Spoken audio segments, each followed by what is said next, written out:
Duha ka rider ang patay ato sa pagpamusil sa mga sospek sa Zamboanga City. Ang insidente sa pool sa CCTV. PNP, dunay usa ka person of interest. Ani report.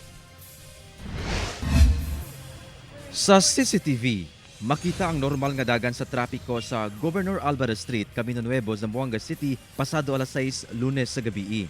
Apan, makita ang pag-abot sa duha ka mga sospek nga nagbaktas og nagsulob og pulos itong nga jacket. Ang usa ka sospek nagsulob og itong nga helmet, samtang ang laing usa nagsulob og puti nga helmet ug pula nga t-shirt sa sulod sa jacket hangtod sa wala na sila makita sa CCTV. Human sa pipila ka segundo, makita ang itong nga helmet sa usa sa mga sospek nga daw dunay gihulat sa lugar. Human sa pipila ka segundo, makita na sab sa CCTV ang kauban niini nga nagsulob og puti nga helmet nga daw nangandam og nagatubang sa kalsada. Dinhi na makita ang paglabay sa usa ka motor rider nga dunay angkas kinsa gipamusil na sa mga sospek. Naigo ang rider samtang nakalukso og nakadagan ang angkas niini. Diyang natumba na ang motor, midagan palayo ang duha ka sospek samtang padayong namusil sa mga biktima. Makita sab ang lain pang motor sa pikas lane nga mihunong og diyang gipusil sab sa usa sa mga sospek ang rider niini. Midagan kini palayo. Nakasibat matud pa ang mga sospek sakay sa usa ka motor.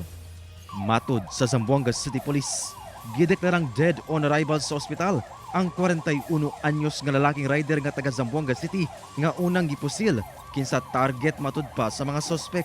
Samtang luwas ang 18 anyos nga angkas niini nga gilayon nakadagan ato sa pagpamusil. Luwas sab ang laing rider nga makita sa CCTV nga mihunong og midagan diyang misibat na ang mga sospek. Apan dunay laing 34 anyos nga lalaking rider nga taga Lamitan City, Basilan nga nagsunod sa target nga motor rider ang dead on arrival sa ospital. Wala kini nakita sa CCTV. Milabay lang matud pa kini sa lugar apan nadamay sa pagpamusil. Matud sa kapulisan nga sumala sa witness, pauli na unta ang target nga biktima ug angkas niini gikan sa billiard hall sa Carino compound diyang nahitabo ang pagpamusil.